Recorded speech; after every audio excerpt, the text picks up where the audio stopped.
Session में हम दो टॉपिक आज कवर करेंगे और ये फिजिक्स की आज लास्ट क्लास होगी आपकी। आज हम जो दो टॉपिक कवर करने जा रहे हैं वो सबसे पहले आपका ह्यूमन आई और सेकंड सोलर सिस्टम। इनमें से कुछ बेसिक क्वेश्चन आपके कंसेप्ट में पूछे जाते हैं, तो आज इनको ही हम क्या करते हैं, कवर करते हैं। तो सबसे पहले आज का जो टॉपिक है वो क्या है, ह्यूमन आई के बारे में हम पढ़ेंगे।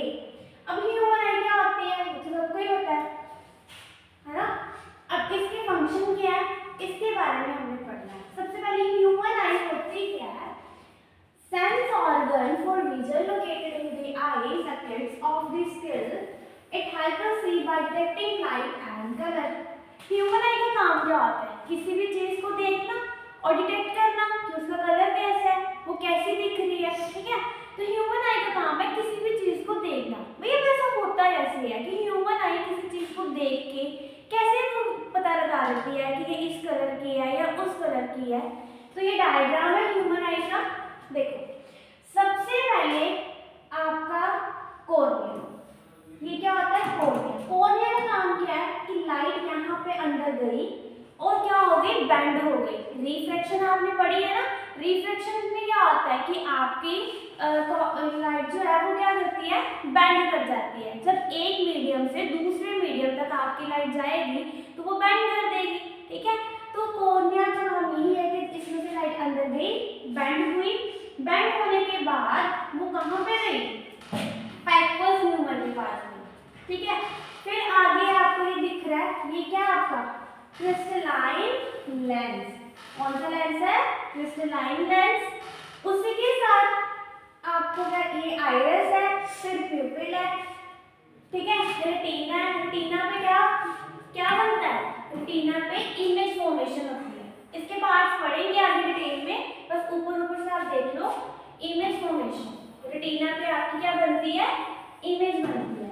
और रेटिना में जो आपकी इमेज बनती है ना, वो भी कैसे बनती है, उल्टी बनती है, ठीक है। फिर ये आपके ऑप्टिक नर्व है। ऑप्टिक नर्व का काम क्या है कि उसने फटाफट से इसको देखा और सब किसको मैसेज दिया, ब्रेन को मैसेज दिया। और ब्रेन क्या करता है, उस चीज को डिटेक्ट करके पता लगाता है, हाँ ये चीज ये है। और प्यूपिल को आपको पता ही है, प्यूपिल के बारे में आपने सुना भी होगा। आइरिस जो है वो प्यूपिल को क्या करती है, कंट्रोल करने का काम करती है। तो अब ये आपको पता चल गया ह्यूमन आई क्या होती है। ह्यूमन आई मतलब किस, ह्यूमन आंखों की वजह से हम अपने कलरफुल वर्ड को क्या कर सकते हैं, देख सकते हैं। फिर ये इसके कुछ पार्ट्स हैं। अब इन्हीं पार्ट्स को हम क्या करेंगे, आगे डिटेल में पढ़ेंगे, नेक्स्ट करेंगे आगे। तो सबसे पहले आपका जो फंक्शन है वो कौन सा है, कॉर्निया। अब कॉर्निया क्या होता है, देखो आउटर मोस्ट ट्रांसपेरेंट पार्ट, ये आउटर मोस्ट ट्रांसपेरेंट पार्ट होता है, प्रोवाइड मोस्ट लाइट रिफ्लेक्शन। इसी यही पार्ट है जिसमें जो लाइट है आपकी एंटर करती है और एंटर करने पे रिफ्लेक्शन होती है, मतलब आपकी जो लाइट है वो बेंड करती है। आगे है एक्वस ह्यूमर, क्या होता है, clear fluid between cornea and lens. जो आपका एक्वस ह्यूमर है वो लेंस और कॉर्निया के बीच में होता है, ठीक है। Maintain I pressure and nourish cornea and lens. ये क्या करता है, इनको प्रोटीन प्रोवाइड करता है। सबसे पहले आपका जो एक्वस ह्यूमर है वो लेंस और कॉर्निया के बीच होता है और ये उनको न्यूट्रिएंट्स प्रोवाइड करता है, क्लियर। उसके बाद है प्यूपिल। प्यूपिल क्या होता है, small opening in the iris control light entering in the eye. हमारी आई में जब लाइट जाती है, जब हमारी लाइट कहाँ गई, प्यूपिल के अंदर गई। देखो क्या होता है कि जब आप एक कमरे में हो और कमरे में लाइट नहीं है तो आपका जो प्यूपिल है वो क्या हो जाएगा, बड़ा हो जाएगा। बट जब आप किसी बहुत ही लाइट वाली जगह पे जाते हो तो आपका प्यूपिल क्या हो जाएगा, छोटा हो जाएगा। आगे है आइरिस। आइरिस एक रिंग लाइट जैसा होता है, मस्कुलर टिश्यू है बिहाइंड द कॉर्निया, जो कॉर्निया के बिल्कुल पीछे होता है। Determine I colour and adjust प्यूपिल size. इसका क्या होता है, प्यूपिल के साइज को कंट्रोल करना, ठीक है। अगर लाइट ज्यादा है तो उसको छोटा कर देती है, और अगर लाइट ठीक है, और अगर लाइट ज्यादा है तो उसको छोटा कर देती है, और अगर लाइट कम है तो प्यूपिल को क्या कर देती है, बड़ा कर देती है। मतलब सिचुएशन के हिसाब से आइरिस प्यूपिल को क्या करती है, कंट्रोल करती है। नेक्स्ट है आपका सिलेरी मसल। अब सिलेरी मसल क्या होता है? A circular muscle that flexes और tighten the zonules they enable the lens to change shape for focus. हमारी फोकल लेंथ को चेंज करने का काम कौन करता है? ये सिलेरी मसल। आई लेंस की जो फोकल लेंथ है उसको कौन चेंज करता है? किसकी वजह से आपकी फोकल लेंथ चेंज होती है आई की? सिलेरी मसल की वजह से। तो इतना क्लियर है? कॉर्निया जिससे लाइट अंदर जाएगी बैंड होगी। एक्वस ह्यूमर कॉर्निया और लेंस के बीच होता है, प्रोटीन या न्यूट्रिएंट्स प्रोवाइड करता है। प्यूपिल जिससे लाइट अंदर जाती है, जिससे वो स्मॉल या बड़ा होता है, और इसको स्मॉल और बड़ा कौन करता है? आपकी आइरिस। आइरिस का काम क्या है? प्यूपिल को कंट्रोल करना। सिलेरी मसल्स क्या होती हैं? सिलेरी मसल वही जो आपकी आई लेंस की फोकल लेंथ को क्या करते हैं? चेंज करते हैं। ठीक है, आगे नेक्स्ट करेंगे। अब आगे अब रेटिना। रेटिना जो आती है, रेटिना एक मोस्ट इंपॉर्टेंट पार्ट है। आपकी आई की जो इमेज है वो कहाँ फॉर्म होती है? रेटिना पे। ठीक है, delicate membrane with light sensitive cell. Retina पे आपकी इमेज बनती है, पिक्चर बनती है। अब इसी के भी दो पार्ट्स हैं, एक है रोड्स और एक है कोन्स। रोड क्या करती है? लाइट की इंटेंसिटी को डिटेक्ट करती है कि लाइट ज्यादा है या लाइट कम है। ये किसका काम है? रोड्स का। कोन्स का काम क्या है? ये कलर डिटेक्ट करती है। तो रेटिना जिसमें इमेज बनेगी, रोड जो लाइट की इंटेंसिटी को चेक करेगी, मतलब ज्यादा है या कम है, और जो कोन्स है वो क्या करेगी? कलर चेक करेगी। ठीक है, कलर डिटेक्ट करती है। अब आपकी ऑप्टिक नर्व। ऑप्टिक नर्व का काम क्या है? Transmits visual information from the retina to the brain.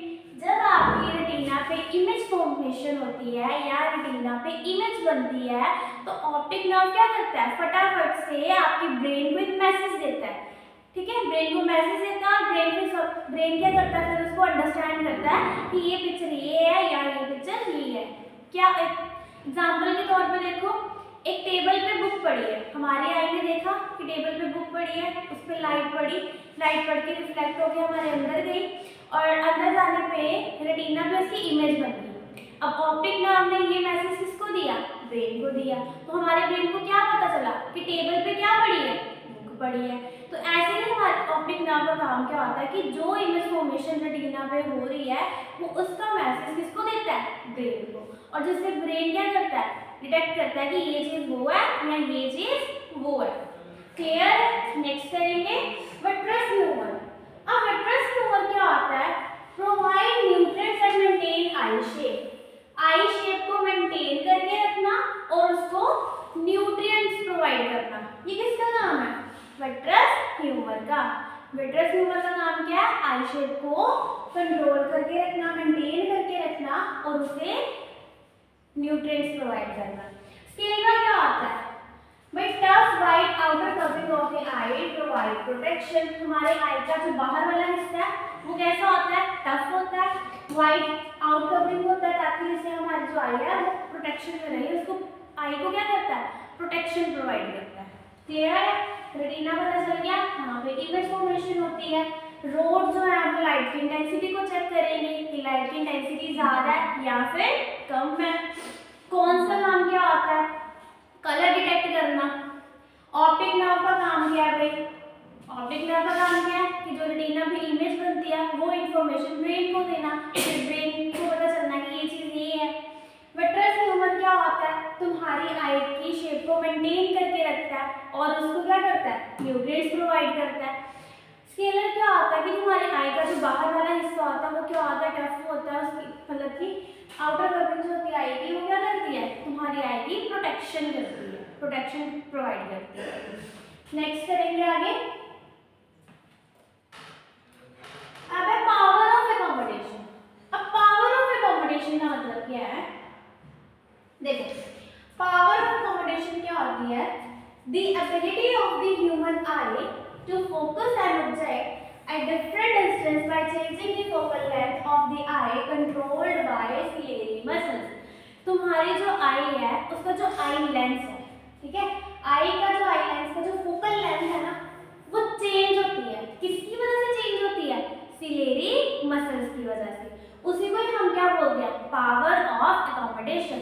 Power of accommodation का मतलब क्या है कि आई लेंस की जो हमारी जो आई लेंस का फोकल लेंथ है वो किसकी वजह से चेंज हो रहा है, सिलेरी मसल्स की वजह से चेंज हो रहा है। इसी को ही हम क्या बोलते हैं, पावर ऑफ अकोमोडेशन। अब इसका एक नियर पॉइंट है और एक फार पॉइंट है, ठीक है। नियर पॉइंट में क्या बोला गया है, minimum distance for clear vision without strain typically 25 centimetre for the normal eye. देखो पास में जो भी आप बुक वगैरह रीड करते हो ना, उसकी जो दूरी है ना आंखों से वो सिर्फ 25 सेंटीमीटर होनी चाहिए। 25 सेंटीमीटर क्यों होनी चाहिए, अगर आप 25 सेंटीमीटर से आप नजदीक लेके आओगे तो आपको जो वो चीज़ है वो ब्लर दिखेगी, वो क्लियरली नहीं दिखेगी। तो हमेशा जो पास वाली चीज़ है वो उसका जो डिस्टेंस है वो 25 सेंटीमीटर ही होना चाहिए, उससे कम नहीं होना चाहिए। देखो इसमें क्या आता है, जो हमारी सिलेरी मसल्स है वो कॉन्ट्रैक्ट में आती है, ठीक है। लेंस जो है वो थिक हो जाता है और फोकल लेंथ क्या हो जाती है, डिक्रीज हो जाती है। किस केस में, नियर पॉइंट के केस में क्या होता है कि सिलेरी मसल्स कॉन्ट्रैक्ट में आता है, उसका लेंस थिक हो जाता है और फोकल लेंथ डिक्रीज हो जाती है। अब फार पॉइंट है, फार पॉइंट मतलब क्या है, आप कितने भी दूर देख लो, ठीक है, इन्फिनिटी। तो हमारी जो आई है अगर दूर देखने के मामले में देखें तो वो इन्फिनाइट तक देख सकती है क्लियरली, ठीक है। इसमें क्या होता है, सिलेरी मसल्स में आपको रिलैक्स में आती हैं, लेंस आपका थिन हो जाता है और फोकल लेंथ आपकी क्या हो जाती है, इंक्रीज। नियर पॉइंट में आपकी जो दूरी है वो 25 सेंटीमीटर तक ही होनी चाहिए, उससे कम नहीं होनी चाहिए, वरना चीज़ आपको ब्लर दिखेगी। इसमें सिलेरी मसल्स कॉन्ट्रैक्ट में आते हैं, लेंस आपका थिक हो जाता है और फोकल लेंथ आपकी क्या हो जाती है, डिक्रीज। फार पॉइंट में क्या होता है, maximum distance seen clearly on, आप इंफिनिटी तक देख सकते हो, जिसमें सिलेरी मसल रिलैक्स पोजीशन में आते हैं, लेंस आपके थिन हो जाते हैं और फोकल लेंथ आपकी क्या हो जाती है, इंक्रीज। इतना आपको समझ आ गया। नेक्स्ट करेंगे आगे डिटेक्टर विजन। देखो अब कई बार क्या होता है, हमारी आंखों में प्रॉब्लम हो जाती है, ठीक है। कईयों को दूर देखने की प्रॉब्लम होती है, कईयों को पास से नहीं दिखता, तो उनके बारे में पढ़ेंगे अब, ठीक है।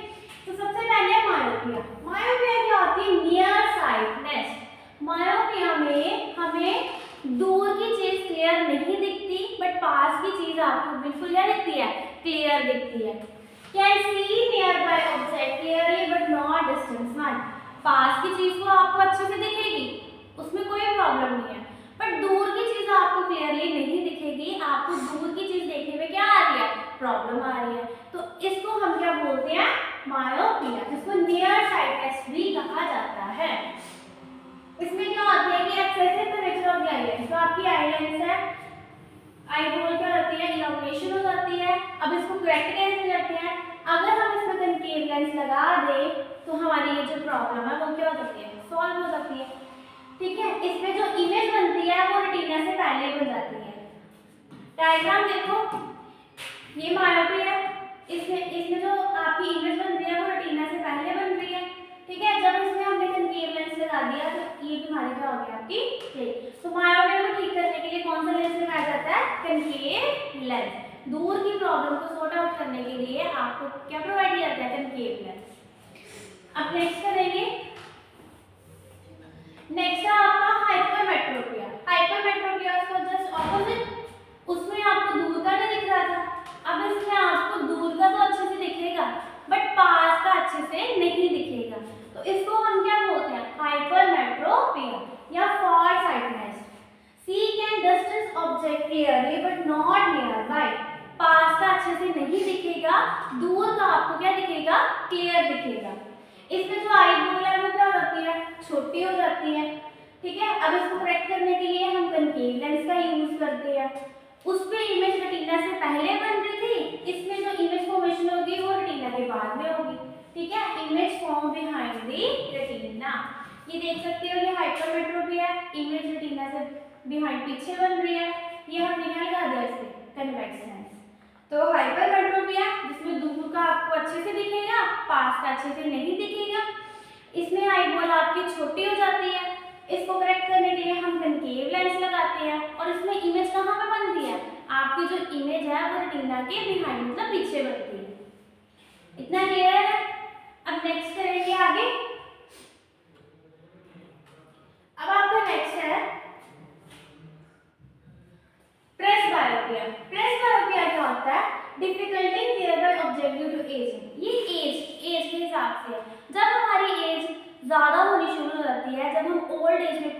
जाती है तो आपको ये बीमारी दिखेगी, जिसमें आपको दूर की भी प्रॉब्लम होगी और पास की भी प्रॉब्लम होगी।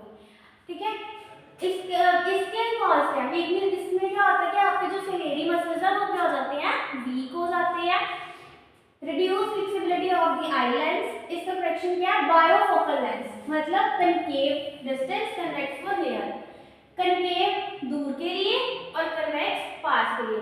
इसमें डबल लेंस लगाई जाती हैं। अगर आपने घरों में अपने और आपके ग्रैंडफादर या ग्रैंडमदर को देखा हो, उनकी जो अगर स्पेक्स देखी हो तो वो डबल होती है। डबल मतलब दूर, उनको दूर की भी प्रॉब्लम है, पास की भी प्रॉब्लम है, तो उनके जो स्पेक्स है उनमें कन्वेक्स और कनकेव दोनों लगाया जाता है, ताकि ठीक है दोनों उनमें कनकेव भी होता है और कन्वेक्स, जो कनकेव है वो दूर के लिए और कन्वेक्स जो है वो पास के लिए, ताकि जो चीज़ है वो दूर की भी अच्छे से दिख पाए और पास की भी अच्छे से दिख जाए।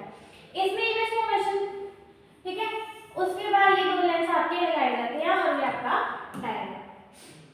तो प्रेस डायग्राम में दोनों दूर का भी और पास का भी, इसलिए इसमें दोनों लेंस लगाए जाते हैं, कनकेव भी और कन्वेक्स भी। नेक्स्ट करेंगे अब हम एक चीज है कॉन्ट्रैक्ट। अभी कॉन्ट्रैक्ट क्या है, कॉन्ट्रैक्ट में क्या होता है, क्लाउडी और ब्लरी विजन, आपको कुछ चीज ब्लर दिखना शुरू हो जाती है। ये इसकी क्यों, एज रिलेटेड कंडीशन, ज्यादा एज होने की वजह से भी ये चीज हो सकती है, या आपके आई मसल वीक होने की वजह से भी हो सकती है। जब आपके आई लेंस पे प्रोटीन जम जाता है, ठीक है, प्रोटीन जम जाता है, क्लाउडी हो जाता है, उसे हम क्या बोलते हैं, कॉन्ट्रैक्ट। और इसका ट्रीटमेंट क्या होता है, सर्जरी। कई बार आपने सुना ही होगा कि उसकी आंख में मोतिया वगैरह आ गया, तो यही होता है कि उसका जो लेंस होता है उसमें प्रोटीन जम गया होता है, ब्लर हो गया होता है, आपको नहीं दिखता क्लाउडनेस की वजह से। ठीक है, क्यों होता है, या तो ज़्यादा एज होने की वजह से भी ये चीज़ हो सकती है, या फिर आपकी जो आई मसल है वो वीक भी हो सकती है। तो ये दो कंडीशंस की वजह से भी ये चीज़ हो सकती है। तो इसको ठीक करने के लिए हम क्या करवाते हैं, सर्जरी करवाते हैं। ठीक है, नेक्स्ट करेंगे आगे।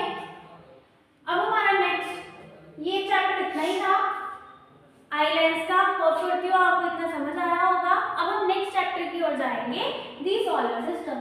सोलर सिस्टम तो हर एक बच्चे ने, हर एक इंसान ने पढ़ा है, ठीक है, ये तो आपके बचपन से लेके बचपन का ही टॉपिक है ये सोलर सिस्टम, और इसके बारे में तो सभी जानते हैं।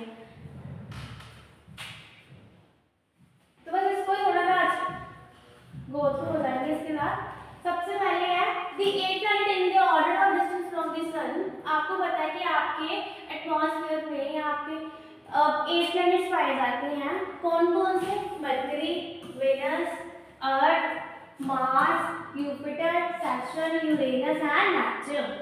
अब सबसे पहले आपका सन है और उसके इर्द गिर्द के आपके ये प्लैनेट। अब सबसे पहले हम पढ़ेंगे मरकरी के बारे में।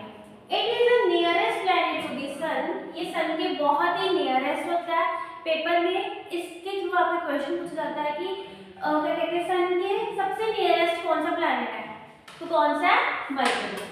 And the smallest planet present in our the solar system, और ये सबसे छोटा प्लैनेट होता है हमारे सोलर सिस्टम में। तो मरकरी सन के बिल्कुल नजदीक होता है और ये सबसे छोटा प्लैनेट होता है सोलर सिस्टम में। नेक्स्ट करेंगे आगे। नेक्स्ट है वेनस। अब वेनस क्या होता है, it is the nearest planet to the Earth, ये भी धरती के बिल्कुल पास होता है। And is the brightest planet visible in the night sky, और ये इतना ब्राइट होता है कि आपको ये नाइट में भी दिखता है। It is also called morning and evening star, ये इंपॉर्टेंट चीज है, इसको हम मॉर्निंग और इवनिंग स्टार भी कहते हैं। वेनस जो है rotate on its axis from east to west like Uranus, Uranus की तरह ये भी अपने एक्सिस पे क्या करता है, रोटेट करता है। Venus and Mercury has no moon और satellite of its own, Venus और मरकरी जो है इनकी खुद की सैटेलाइट ये नहीं है। वेनस जो है वो भी धरती के नजदीक है, सबसे ब्राइटेस्ट मतलब चमकदार प्लैनेट है, इसको मॉर्निंग और इवनिंग स्टार भी कहा जाता है, और ये अपने एक्सिस के इर्द गिर्द क्या करता है, रोटेट करता है। अर्थ को तो आपको पता ही है, it is the only planet in the solar system on which life exist, ये एक ऐसा ओनली सोलर सिस्टम है जिसके ऊपर इंसान रह पाते हैं, जिसके ऊपर लाइफ एग्जिस्ट है। ठीक है, इसको हम ब्लू प्लैनेट भी बोलते हैं।